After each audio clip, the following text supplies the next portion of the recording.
اتنے میں حج کا موقع آ گیا. تو ولید بن مغیرہ جو ہے وہ ان سب میں عمر میں بھی بڑا تھا, سردار بھی تھا, صاحب الرائے اس کو سمجھا جاتا تھا, اور اس کی بڑی تکریم تھی. تو اس نے سب کو بلایا اور کہا کہ سارے سردار بھی جمع ہیں.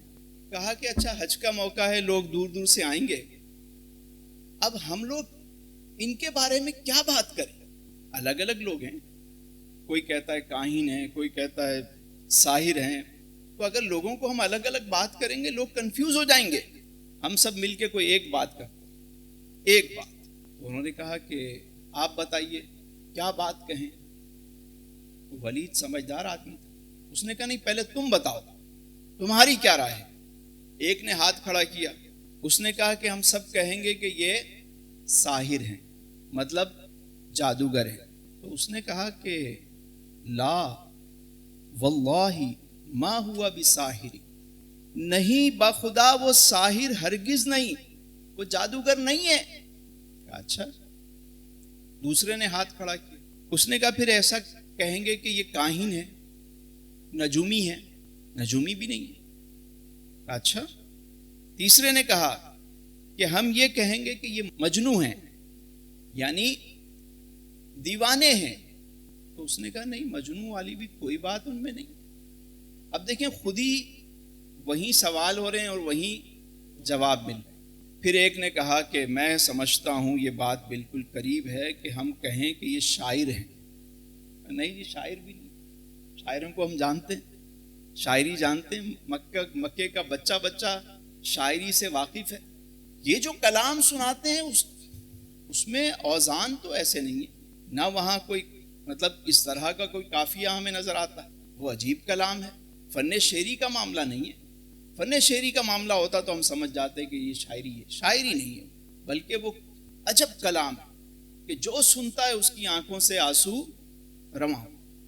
اسی لیے تو میرے امام نے فرمایا کہ قرآن سننا ہو نا تو خوش الہان قاری سے سنو, تاکہ قرآن کی حلاوت دلوں میں محسوس ہو, اور حضور کی نعت سننی ہو تو خوش گلو ثناخواں سے سنو کہ وہ اندر اترتی ہے.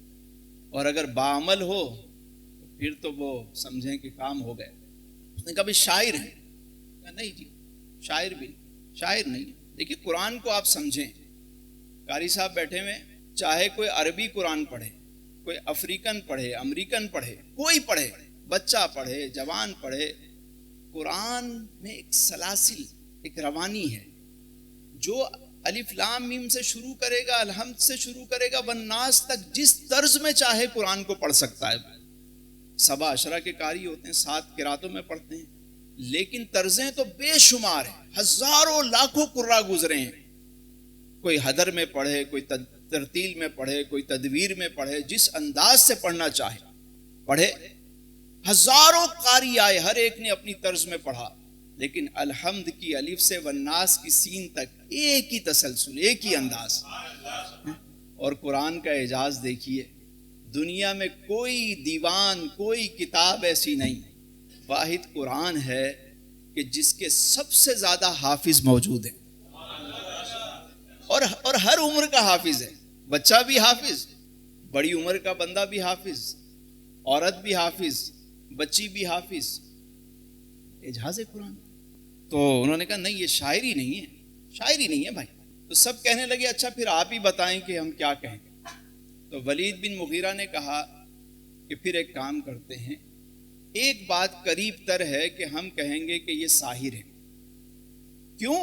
کیونکہ باپ اور بیٹے میں جدائی ہو جاتا ہے, جو ان کے پاس جاتا ہے وہ سب سے الگ ہو جاتا ہے. تو ہم کہیں گے کہ جادوگر ہے. اب وہ اس بات پہ سارے جمع ہو گئے, اور کعبے کی طرف آنے والے تمام ہی راستوں پر وہ بیٹھ گئے, تمام داخلی راستوں پر. اچھا جو داخل ہوتا اس کو کہتے کہ دیکھو بھائی مکے میں ایک شخص ہے, اس سے بچ کے رہنا, اور کہیں آپ اس کے قریب ہو گئے تو اس کا سحر آپ پہ چڑھ جائے گا. طرح طرح کی بات کرتے. اچھا ایک طرف یہ کام کر رہے تھے اور ایک طرف قدرت نے کام کیا کہ جتنے لوگ آ رہے تھے, جتنا یہ ڈرا رہے تھے انہیں, ان کے دل میں اتنا تجسس ہو رہا تھا کہ بھائی ایسا کون سا شخص ہے, ذرا ہم بھی مل کے جائیں. بھائی اپنے قبیلے میں واپس جائیں گے, جب ان کو بتائیں گے مکے میں ایسا شخص ہے, وہ کہیں گے تم نے دیکھا تھا؟ نہیں. تو ہم کیا کہیں گے جا کے؟ ارے چل کے ملتے ہیں, ہم بھی بہادر ہیں, دیکھتے ہیں ذرا جا کے. انہوں نے تو وہ جال بچھایا تھا اس لیے کہ لوگ دور ہو جائیں, اور اسی کی وجہ سے سارے لوگ قریب آنے لگے.